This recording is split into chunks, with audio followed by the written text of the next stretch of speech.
आप देख रहे हैं रिपब्लिक भारत को सुबह के 11 बज रहे। मैं निधि चतुर्वेदी आपके साथ। नमस्कार, आप देख रहे हैं Republic Bharat. Ebix cash studio में आपका स्वागत है। आपके साथ मैं हूं शाजिया निसार और बुलेटिन की शुरुआत करेंगे इस वक्त की बड़ी खबर के साथ, जो कि जम्मू से है। जम्मू से इस वक्त की बड़ी जानकारी। आईटी मामले में बड़ा खुलासा हो चुका है। दरअसल पुलवामा से भी बड़े हमले की पूरी प्लानिंग थी। टाइमर के जरिए थी हमले की पूरी प्लानिंग और किस तरीके से इस पूरी साजिश को नाकाम किया गया है।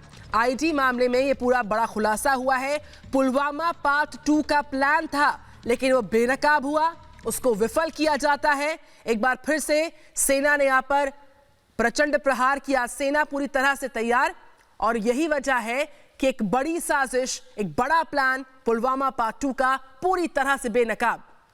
बिल्कुल, आपको बता दें कि कल पुलवामा हमले की बरसी थी और इसी दिन एक और साजिश, एक और षड्यंत्र रचा गया था। इसी खबर पर ज्यादा जानकारी और बातचीत के लिए सीधा रुख करेंगे हमारे संवाददाता गुरसिमरन का, जो कि पल पल की अपडेट्स हमसे साझा कर रहे हैं। कल गुरसिमरन, आपने ये बहुत बड़ी खबर ब्रेक की थी। आपने अपने दर्शकों को सबसे पहले ये जानकारी दी थी, पुलवामा हमले की बरसी वाले दिन ही एक बड़ी साजिश रची गई। एक बार फिर से पुलवामा से बड़ा हमला करने की कोशिश की गई थी, लेकिन वो नाकाम हुआ।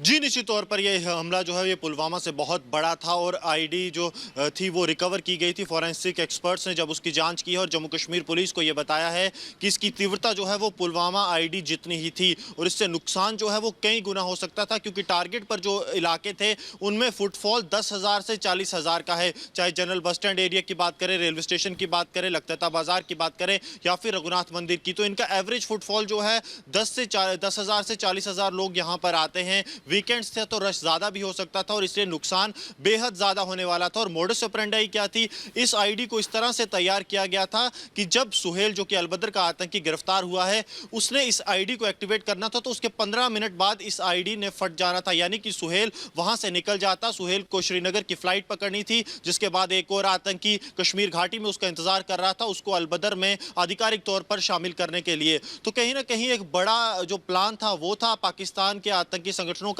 लेकिन समय रहते जम्मू पुलिस ने इसे विफल किया और इस आतंकी को गिरफ्तार किया, जिसके बाद 3 और गिरफ्तारियां अब तक हो चुकी हैं। कुल 4 गिरफ्तारियां इस केस में हुई हैं, लेकिन जो आईडी को लेकर खुलासा हुआ है वो बहुत बड़ा है। जी, निश्चित तौर पर एक बड़ा खुलासा। तमाम जानकारियां आपने साझा की, उसके लिए बहुत बहुत धन्यवाद आपका। कुछ और अपडेट्स आएंगे, फिर से लौटेंगे गुरसिमरन के पास। बहरहाल, जन्नत को फिर से जलाने की, दहलाने की जो पूरी साजिश थी वो कैसे नेस्ते नाबूद होती है, वो सफलता कैसे हासिल होती है, वो प्लानिंग दरअसल क्या थी, देखिए इस रिपोर्ट के जरिए।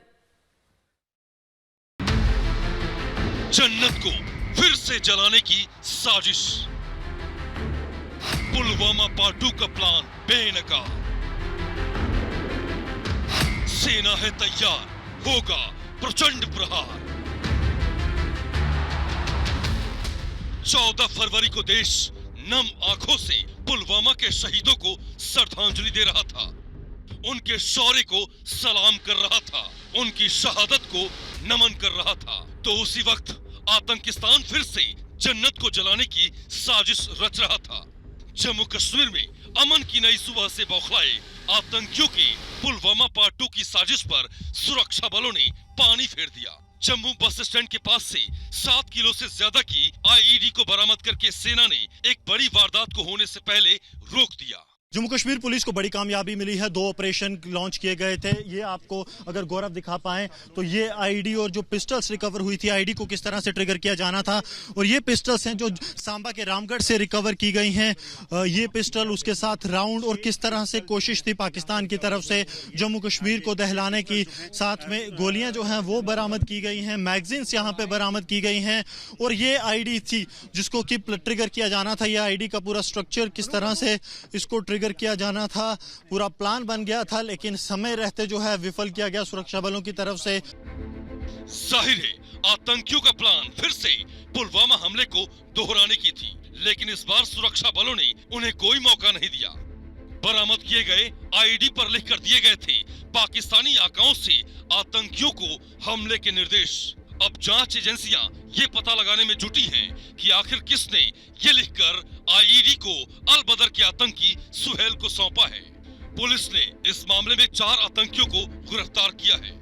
पिछले कुछ दिनों में हमें इंफॉर्मेशन मिली थी कि आतंकी किसी बहुत बड़े घटना को अंजाम देना चाहते हैं पुलवामा की एनिवर्सरी पे, और इस इंफॉर्मेशन पे हमने सारे नाके मुस्तैद कर दिए थे, उनको रीएक्टिवेट किया था और उनको स्ट्रेंथन किया था, और एक्टिवेट करने के 15 मिनट बाद बहुत बड़ा धमाका होना था जिससे काफ़ी जान माल के नुकसान होने की आशंका थी और जिसको विफल कर दिया गया है।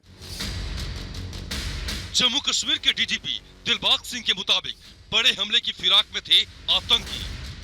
रघुनाथ मंदिर, बस स्टैंड, लखदाता बाजार और जम्मू कश्मीर रेलवे स्टेशन पर था निशाना। ये वाकया में बड़ी कामयाबी है। जम्मू कश्मीर पुलिस लोगों की सुरक्षा और हिफाजत के लिए दिन रात काम करती है, और जो लोग आईडी लेके उसको फोड़ने वाले थे, उसको लगाने वाले थे, टैग करने वाले थे, वो भी पकड़े गए हैं। देश अपने उन 40 वीरों की शहादत को कभी नहीं भूलेगा। नया हिंदुस्तान अब आतंक का सर्वनाश करेगा। ये बात आतंकिस्तान को अच्छी तरह से समझ लेना चाहिए। Bureau report, Republic Bharat.